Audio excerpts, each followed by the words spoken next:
Язып жырның иң моңлысын, қояңына келген шул қадар деп, иссен оқылын кетіп тұрысын.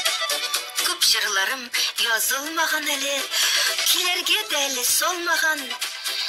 Ішім тулы моңлар болғанда, аптырашта әлі болмаған.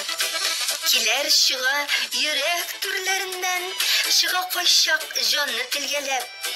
Жыр язырға берген кішілерінің хәлләрендә тұрам білгелеп. Шын күңелем белән язып куям, пушып хисле йөрәк җылысын.